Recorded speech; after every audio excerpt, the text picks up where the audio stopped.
राजधानी पटना का, जहां पे हमारे सहयोगी रजनीश हमारे साथ जुड़े हुए हैं। रजनीश, आप पहले तो बताइए कौन से बूथ पर मौजूद हैं, किस तरीके की तैयारी वहां दिख पा रही है और क्या मतदाता पहुंच रहे हैं?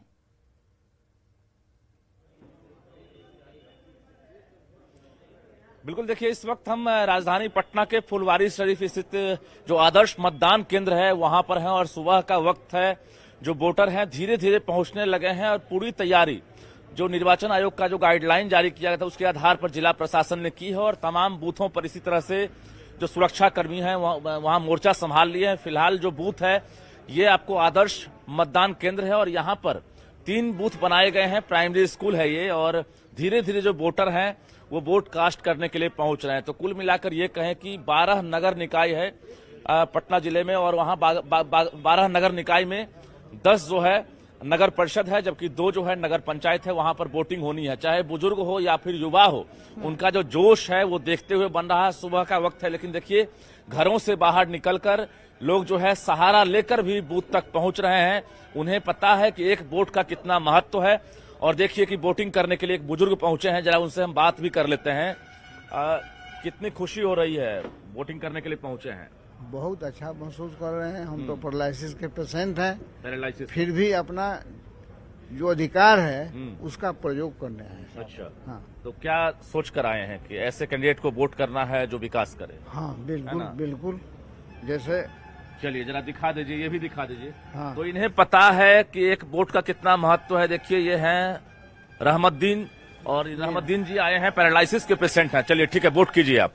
तो इसी तरह से जो महिला वोटर हैं, देखिए पर्दानशी महिलाएं हैं, वो भी बड़ी संख्या में यहाँ पर पहुंचेंगी अब, क्योंकि जो फुलवारी शरीफ बूथ है यहाँ पर वोटर की संख्या काफी ज्यादा है और जो जिला प्रशासन के अधिकारी हैं वो लगातार पेट्रोलिंग कर रहे हैं। सेक्टर मजिस्ट्रेट के साथ साथ जो पेट्रोलिंग टीम है वो भी सभी बूथों पर लगातार नजर रखे हुए हैं। तो कुल मिलाकर तीसरी आंख से भी नजर रखी जा रही है। जिला प्रशासन की तरफ से जिला समाहरणालय में एक अलग से कंट्रोल रूम स्थापित किए गए हैं और कंट्रोल रूम में टोल फ्री नंबर जारी किए गए हैं। अगर कोई शिकायत आती है, ईवीएम में गड़बड़ी आती है तो वहां पर तुरंत जो है सूचना दे सकते हैं। तो जिला प्रशासन की तरफ से तैयारी है, आपको हम दिखा पा रहे हैं और धीरे धीरे जो है जो वोटर हैं उनकी कतार आपको देखने को मिलेगी। जैसे जैसे दिन जो है सूरज उगने के बाद अब देखिए भीड़ बढ़ेगी और उसके बाद जो वोटिंग प्रक्रिया है वो शुरू हो चुकी है।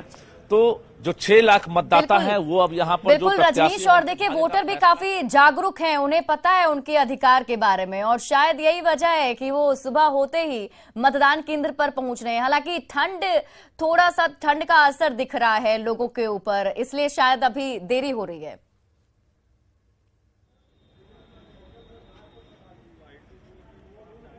बिल्कुल, देखिए सुबह का न्यूनतम तापमान जो है अगर बात करें तो 10 डिग्री के आसपास पहुंचा हुआ है। बावजूद जो वोटर है उनका उत्साह कम नहीं है। तो समझ सकते हैं कि इस ठंड में भी अगर मतदान कराया जा रहा है तो मतदान में जो मतदान कर्मी है उसके साथ साथ जो वोटर हैं वो यहाँ पर जो है कहीं ना कहीं पूरी व्यवस्था के बीच जो है वोटिंग करने के लिए पहुंच रहे हैं। मतदान कर्मियों ने कल रात से ही यहाँ पर ड्यूटी संभाल ली है और चाहे वो प्रिजाइडिंग ऑफिसर हैं या फिर पोलिंग कर्मी हैं, तमाम लोग यहाँ पर देखिए ड्यूटी पर मौजूद हैं। इस बार 3-3 ईवीएम में वोटिंग करनी है, यानी पार्षद के साथ साथ उप मुख्य पार्षद और उसके साथ साथ मुख्य पार्षद, 3 कैंडिडेट के लिए एक साथ एक मतदाता जो है वोटिंग करेंगे, जिसको लेकर 3 कंपार्टमेंट बनाए गए हैं और तीनों कंपार्टमेंट में एक वोटर को प्रवेश करना होगा और वोटिंग करनी होगी। तो वोटिंग की जो प्रक्रिया है उसको हम आपको दिखा पा रहे हैं। आदर्श मतदान केंद्र खास इसलिए हो जाता है क्योंकि यहाँ पर अगर कोई महिलाएं आती है बच्चों के साथ तो बच्चों के खेलने की व्यवस्था कर रखी गई है और परेशानी नहीं हो। तो पटना जिले में कुल 15 आदर्श मतदान केंद्र बनाए गए हैं, जिसमें दानापुर अनुमंडल में 2 आदर्श मतदान केंद्र हैं और हम उसी बूथ पर आपको दिखा पा रहे हैं फुलवारी शरीफ में धीरे धीरे जो वोटर हैं वो बूथ तक कैसे पहुंच रहे हैं। ये जो बदलाव इस बार किया गया है, इस बार मेयर को खुद डायरेक्ट जो लोग हैं, जो जनता है वो खुद से चुनने वाली है। इसको लेकर भी खासा उत्साह लोगों के मन में होगा, पहली बार वो चुनने जा रहे हैं।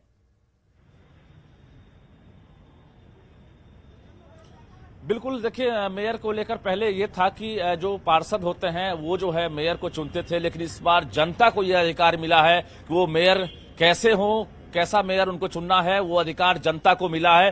तो ऐसे में जो उत्साह है वो साफ तौर से दिख रहा है। हालांकि जो नगर निकाय का चुनाव चल रहा है इसमें अगर बात करें तो फुलवारी शरीफ जो एरिया है ये संवेदनशील एरिया माना जाता है और यहाँ पर सुरक्षा संभाले हुए हैं बड़े अधिकारी जो भी हैं वो लगातार पेट्रोलिंग कर रहे हैं। तो जो बूथ है वहां पर शांति व्यवस्था बनी रहे और कुल मिलाकर ये कहें कि वोटर जो है खुलकर वोटिंग कर सके, इसको लेकर तमाम जो अधिकारी हैं वो फिलहाल मुस्तैद दिख रहे हैं। और जो त्रिस्तरीय सुरक्षा व्यवस्था है आपको हम दिखा पा रहे हैं कि देखिए जो वोटर है उनको कोई परेशानी नहीं हो, इसको लेकर बिहार पुलिस के साथ साथ बाकी जो जवान हैं वो यहाँ पर मौजूद हैं और तीसरी आंख से नजर रखी जा रही है। तो वोटर खुलकर वोटिंग करें। न्यूज 18 अपील कर रहा है कि अगर आप घर में हैं, आपके पास शाम 5 बजे तक का वक्त है, आप घर से बाहर निकलिए। पहले वोटिंग करनी है, उसके बाद कोई काम है, यानी पहले मतदान है, फिर जलपान है, चाहे घरेलू महिला हो या फिर नौकरी पेशे वाले लोग हों, कोई भी पहले आप आकर वोटिंग करें क्योंकि एक वोट का क्या महत्व होता है। और बिल्कुल रजनीश, और वो वोटों का महत्व जो मतदाता हैं बखूबी जानते हैं और शायद धीरे धीरे अब उनके पहुंचने का सिलसिला भी शुरू होगा। लेकिन बहुत सारे ऐसे मुद्दे हैं, बहुत सारे ऐसी समस्याएं हैं जो लोगों को देखनी पड़ती है उनके लोकल स्तर पर और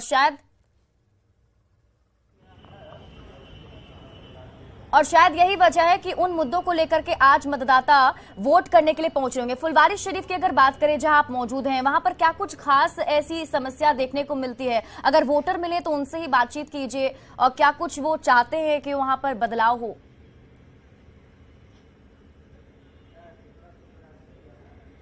बिल्कुल हम कोशिश करते हैं जो वोटर हैं जो वोट करने के लिए यहाँ पहुंच रहे हैं उनसे बातचीत करें, लेकिन बता दें आपको कि काफी घनी आबादी वाला इलाका है फुलवारी शरीफ और यहाँ पर एक तरह से कहें नली गली की समस्या हमेशा रहती है, जल निकासी की समस्या रहती है। तो तमाम जो मुद्दे हैं, बिंदु है, उसको लेकर जो वोटर हैं वो वोटिंग करने के लिए यहाँ पहुंचेंगे। ऐसे पार्षद को चुनेंगे, ऐसे मुख्य पार्षद को चुनेंगे और ऐसे उप मुख्य पार्षद को चुनेंगे जो उनके क्षेत्र में विकास कर सके। आप वोटर हैं? अच्छा, कैसे प्रत्याशी को इस बार चुनना है, क्योंकि बहुत सारे विकास के मुद्दे होंगे? क्या विकास का मुद्दा होगा, जो होगा सो सामने ही आवेगा।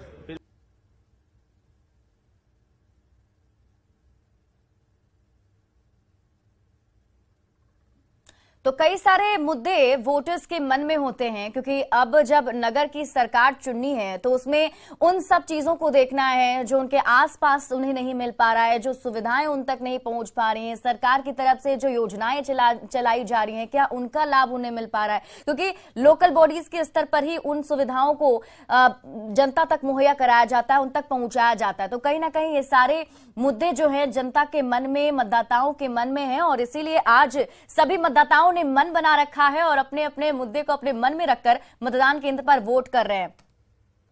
और सिवान में देखिए शांतिपूर्ण तरीके से मतदान चल रहा है। हर बूथ पर यहां मजिस्ट्रेट के साथ साथ पुलिस बल तैनात कर दिए गए हैं। आज पहले चरण में सिवान जिले के महाराजगंज, मैरवा, बड़हरिया, हसनपुरा और गुठनी प्रखंड में मतदान चल रहा है।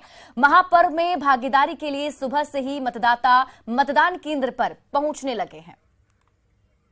सिवान में नगर निकाय चुनाव को लेकर मतदान की प्रक्रिया शुरू हो गई। इस वक्त हम मैरवा में हैं जहां आप देख सकते हैं यहां पे मतदान की प्रक्रिया शुरू हो गई। सुरक्षा व्यवस्था का पुख्ता इंतजाम किया गया। आप देख सकते हैं सुरक्षा पूरी तरह से मुस्तैद है और दिखाने की कोशिश करेंगे। आप देख सकते हैं जो मतदाता है अपने मत का प्रयोग करने के लिए पहुंचे हुए, अपने मत का प्रयोग कर लिया। हाँ, कर लिया। किस तरह की सरकार चाहेगा नगर पंचायत में? अच्छा चाहेंगे, जो विकास करे, हर मुद्दों को सॉल्व करे। हाँ, क्या उम्मीद लगा कर आए हुए हैं यहाँ पे ताकि उम्मीद तो यही है कि जो भी जीतेंगे वो सबका भला करेंगे। क्या नाम है आपका? तो आप देख सकते हैं पूरी तरह से यहाँ वोटिंग की प्रक्रिया शुरू हो चुकी है। आप देख सकते हैं लोग अपना कतार में होकर मत का प्रयोग कर सकते हैं। जो कर रहे हैं, जो अधिकारी हैं यहाँ पे वो पूरी तरह से मुस्तैद हैं। आप देख सकते हैं सुबह सुबह की तस्वीर दिखाने की हम कोशिश करेंगे। अगर वहीं सुरक्षा की अगर बात कीजिए, आप देख सकते हैं महिला कांस्टेबल की यहाँ भी तैनाती की गई। यानी पूरी तरह से जो सिवान जिले के मैरवा, गुठनी, हसनपुरा, बड़हरिया और महाराज में चुनाव की प्रक्रिया पूरी तरह से चाक चौबंद व्यवस्था किया गया है। जैसे कि हमारे सिवान के डीएम और एसपी से बात में कहना था कि मतदान की प्रक्रिया सुबह 7 बजे से लेकर 5 बजे तक, शाम 5 बजे चलेगी। वहीं सुरक्षा का पुख्ता इंतजाम रहेगा। ये तस्वीर सुबह सुबह हम दिखाने की कोशिश करेंगे। आप देख सकते हैं महिला कांस्टेबल के साथ साथ जो अधिकारी है वो भी जायजा ले रहे हैं और जो लोग मतदाता है वो लोग अपना मत का प्रयोग कर रहे हैं। मृत्युंजय सिंह, न्यूज 18 सिवान।